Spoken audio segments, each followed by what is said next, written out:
So ఎలా ఉంది madam, life ఎలా నడుస్తుంది? ప్రెసెంట్ అయితే చాలా చాలా బాగుంది. అండ్ మూవీస్ చేస్తున్నాను అండ్ యాక్టింగ్ అంటే నాకు చాలా ఇష్టం. సో హ్యాపీగా ఉంది లైఫ్. ఏమి అంటే ఉంటాయి స్ట్రగుల్స్, బట్ ఆ స్ట్రగుల్స్లో సక్సెస్ వస్తుంది కదా, సో అది హ్యాపీ నాకు సో నచ్చిన పని చేస్తే ఆ కిక్కే వేరంట కదా. సో అంతే. సో ఇంత జర్నీ, ఇన్ని సినిమాలు, ఇన్ని అవార్డులు, ఇన్ని రివార్డులు, ఒక్కసారి వెనక్కి వెళ్ళి చూస్తే ఎలా అనిపిస్తుంది? ఎలా అనిపిస్తుంది అంటే చాలా, ఇప్పుడు చెప్పాలి అని అంటే అప్పుడు నాకు చాలా కష్టంగా అనిపించింది. సర్టెన్ టైంలో అవసరమా మనకి ఇది అనే అలా కూడా అనిపించింది. బట్ ఇప్పుడు ఓకే, నేను కష్టపడుతున్న దానికి సక్సెస్ అనేది దక్కింది. చాలు అంటే చాలు అనే దానికంటే నన్ను ఇంకా అభిమానించే ఇప్పుడు ఆడియన్స్ ఉన్నారు, ఇంకా పెరుగుతూ ఉన్నారు డే బై డే. సో వాళ్ళ కోసం ఇంకా కష్టపడాలనిపిస్తుంది ఇప్పుడు. మన తెలుగు ఆడియన్స్ ఏంటంటే రోజు రోజుకి ప్రేమను పెంచేస్తారు, అదే కదా, నెంబర్స్ కూడా పెరిగితే ఇంకా రెస్పాన్సిబిలిటీ పెరుగుతుంది. అంటే మనం ఇంకా ఎంటర్టైన్ చేసి వాళ్ళని ఇంకా నవ్వించాలి, మనలో ఉన్న టాలెంట్ని ఇంకా ఆడియన్స్ చూపించాలి అనేది ఇంకా రెస్పాన్సిబిలిటీ పెరుగుతుంది అనమాట. ఇంకా కష్టపడాలనే ఒక కసి పెరుగుతుంది. Firstly congratulations for extraordinary. Thank you so much. Constable character లో ఎరగదీసేసారు. One of the versatile roles in your career అని నాకు అనిపించింది. నిజమే అది. బికాజ్ నేను ఇప్పటి వరకు చేసింది ఒక ఎత్తు అయితే ఈ సాంగ్ తో నేను వైరల్ అవుతున్నా బాగా. అది ఒక బుర్ర కథలు ఊర్లో వేసినప్పుడు వచ్చే సాంగ్ అది. అంటే ఓల్డ్ తాళం వేసి నా పెట్టెకు తాళం తీసేది. సో అది ఒకప్పుడు చాలా ఫేమస్ సాంగ్ అంట మన చిన్నప్పుడు. సో నాకు అది తెలీదు. నాకు అసలు ఈ ఆఫర్ ఎలా వచ్చింది అని అంటే 3 daysలో షూట్ ఉందనక కాల్ వచ్చింది నాకు. ఇలా సత్య గారు ఇలా అనుకుంటున్నాము, మేము యాక్చువల్లీ చాలా మందిని అనుకున్నాము, బట్ ఈ క్యారెక్టర్కి మాకు మీరైతేనే కొద్దిగా సూటబుల్ అవుతుంది. సో మేము ఎక్కువ మిమ్మల్ని శారీస్లో చూస్తూ ఉంటాం కదా, హోమ్లీ లుక్ కావాలి, అమాయకంగా కొద్దిగా ఇది ఉండాలి, అది ఇది అని చెప్పారు. సాంగ్ చెప్పినప్పుడు నేను యూట్యూబ్లో సెర్చ్ చేసా. సార్ ఏంటి సార్ ఈ సాంగ్, డబుల్ మీనింగ్ సాంగ్ అది నేను చెయ్యనని చెప్పా. సార్ ఇది ఏంటి సార్ ఇలా ఉంటుంది అని అంటే కో డైరెక్టర్ భాస్కర్ గారు అండ్ శేషు గారు చెప్పారు. డైరెక్టర్ గారు కూడా అప్పుడు మాట్లాడలేదు నాతో. కో డైరెక్టర్స్ వాళ్ళు ఏం చెప్పారంటే, అమ్మా మమ్మల్ని ట్రస్ట్ చేయి ప్లీజ్, ఇదేమి వల్గర్ సాంగే, కొద్దిగా డబుల్ మీనింగ్ సాంగ్, బట్ మనం తీసేది అలా కాదు. ఇది ఒక పోలీస్ స్టేషన్లో ఒక సీన్. ఇప్పుడు గున్న గున్న మామిడి ఎలా ఉంది, ధమాకాలో పల్సర్ బైక్ ఎలా ఉంది, సో అలాగే ఉంటుంది తప్ప ఇది ఖచ్చితంగా వల్గర్ వెళ్ళదు, అది ఇదని. చాలా మంచి క్యారెక్టర్, మిస్ చేసుకోవద్దు అని చెప్పారు. సరే అంటే ఒక నితిన్ గారి మూవీ, ఒక పెద్ద hero movie and Vakkantham Vamsi గారి డైరెక్షన్లో శేఖర్ మాస్టర్ కొరియోగ్రాఫర్ చేస్తే అది ఎలా ఉంటుంది చెప్పండి.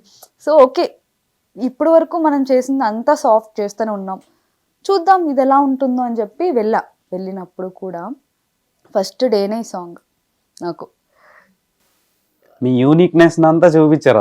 నాకు మతిపోయింది. అంటే నిజంగా చెప్తున్నా, ఒక 15 takes తీసుకున్నా నేను ఒక ఫస్ట్ షాట్కి.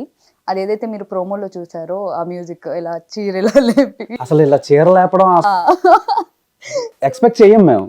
అసలు ఆ శేఖర్ మాస్టర్ ఏంటంటే నన్ను కామెడీ స్టార్స్లో చూసారు, ఆయన జడ్జ్ కదా. సో సత్య, నీకు ఇది మంచి ఛాన్స్, మిస్ చేసుకోకు, నీ సిగ్గు అనేది పక్కన పెట్టే, ఇది ఒక క్యారెక్టర్, ఒక కానిస్టేబుల్ క్యారెక్టర్, నేను హెరాస్ చేస్తున్నారు. సో హెరాస్ చేసినప్పుడు తీసుకొచ్చి పోలీస్ స్టేషన్లో మనం కొడుతున్నాం, సో దానికి లీడ్ ఇది. సో నువ్వు దీన్ని వల్గర్గా తీసుకోకని వక్కంత వంశీ గారు అండ్ శేఖర్ మాస్టర్. వక్కంత వంశీ గారు అయితే ఎంతలాగా చిన్నపిల్లకు బుజ్జగిస్తారు కదా, సత్య నాకు తెలీదా నేను వల్గారిటీ తీస్తానా, నన్ను నమ్ము, నేను నీతో ఫోన్లో మాట్లాడలేకపోయాను, బట్ డైరెక్ట్గా నేను చాలామందిని అనుకున్నాను ఈ డ్యాన్స్ కోసం అని చెప్పి. నిజంగా ఫస్ట్ అయితే ఎక్స్పెక్ట్ చేయలేదు నన్ను ఇంత బాగా చేస్తాను డ్యాన్స్ అని చెప్పి. బట్ శేఖర్ మాస్టర్కి తెలుసు నేను, ఎందుకంటే అక్కడ స్టేజ్ మీద స్కిట్స్లో ఎంట్రీ డ్యాన్స్ చూస్తారు కదా శేఖర్ మాస్టర్. సో అలాగా నీ టాలెంట్ అనేది నాకు తెలుసు, ఇప్పుడు జనాలకు తెలియాలి నీ టాలెంట్ అని చెప్పి శేఖర్ మాస్టర్ చాలా సపోర్ట్ చేసి ఎన్నో టేకులు తీసుకుంటే ప్రాక్టీస్కి నితిన్ గారు ఎంత డౌన్ టు ఎర్త్. నితిన్ గారు కూడా వెయిట్ చేశారు నా ప్రాక్టీస్ టైంలో, తెలుసా. ఓకే మీరు ప్రాక్టీస్, ఎందుకంటే మాకు ముందేం ప్రాక్టీస్ లేదు, అక్కడికి వెళ్ళి నేను ప్రాక్టీస్ చేశాను ఆన్ స్పాట్, అప్పటికప్పుడు చెప్పడం నేర్చుకోవడం. సో కానీ సిగ్గు, మా ఫస్ట్ షాట్ అయితే 15 takes తీసుకున్నా, ఆ చీరలు అలే పిల్ల అన్నాం.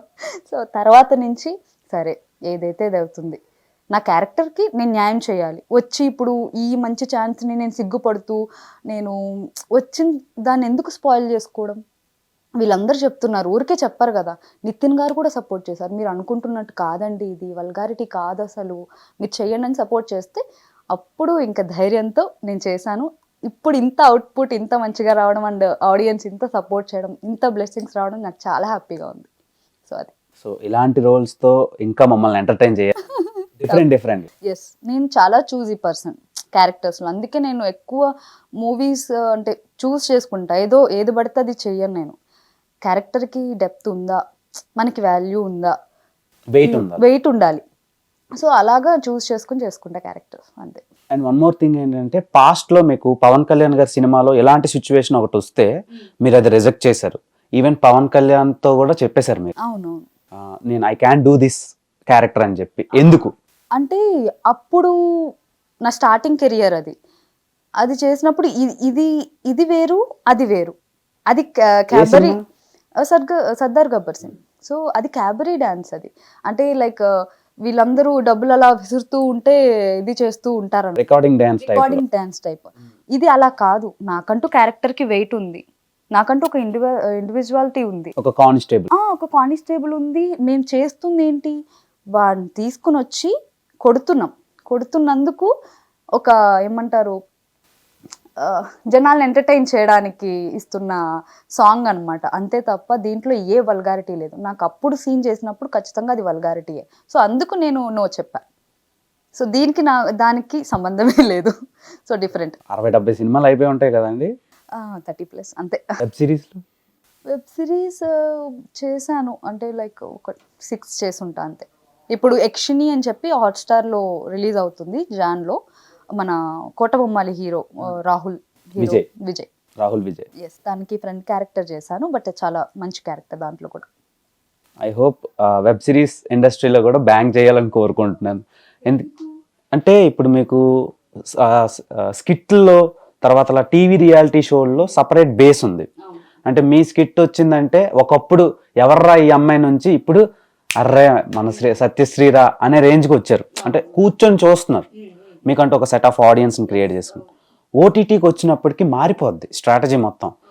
ఎంత పెద్ద ఆర్టిస్ట్ ఉన్నా కాంటెంట్ ఉంటేనే చూస్తున్నారు. అవును, అంతే. సో అది మీకు రావాలి అంటున్నా, అందులో వచ్చే బూస్ట్ అందులో రావాలంట. థ్యాంక్ యూ సో సినిమాలు, ఈ సిరీస్లు అండ్ రియాలిటీ షోలు, ఈ మూడిట్లో మీకు బాగా నచ్చింది, బాగా వర్క్ సాటిస్ఫాక్షన్ అనిపించింది ఏంటి? అయ్యయ్యో, అలా ఎలా చెప్తాను. సినిమాలు వర్క్ సాటిస్ఫాక్షన్ అంటే ఆల్వేస్ నా ఫస్ట్ ప్రిఫరెన్స్ ఉండేది స్కిట్టే. ఎందుకంటే అక్కడ ఎక్కువ కష్టపడతాము, వర్క్ ఎక్కువ ఉంటుంది. అండ్ బేసిక్గా నాకు ఇష్టమైంది మూవీస్. సో బిగ్ స్క్రీన్లో మనం కనిపిస్తే, ఇప్పుడు 70mm స్క్రీన్లో మనం అలాగా సింగిల్గా అలా పర్ఫార్మెన్స్ చేస్తుంటే ఎవరికి వస్తుందండి అసలు? ఒక క్యారెక్టర్ ఆర్టిస్ట్కి సాంగ్ రావడం అనేది, హీరోయిన్స్కి ఉంటుంది ఓకే, బట్ మనకు ఒక క్యారెక్టర్ ఆర్టిస్ట్కి ఒక సాంగ్ రావడం అనేది నిజంగా నా కెరియర్లో ద బెస్ట్ మూమెంట్ అనమాట. నాకు వర్క్ సాటిస్ఫాక్షన్, నాకు ఏదైనా నాకు సాటిస్ఫాక్షన్ అవుతాను. ఎందుకంటే పిచ్చి నాకు యాక్టింగ్ అంటే. సో అలా కంపేర్ చేయలేను. ప్రతి దాంట్లో నా వర్క్ సాటిస్ఫాక్షన్ నేను ఎత్తుక్కుంటా అంతే.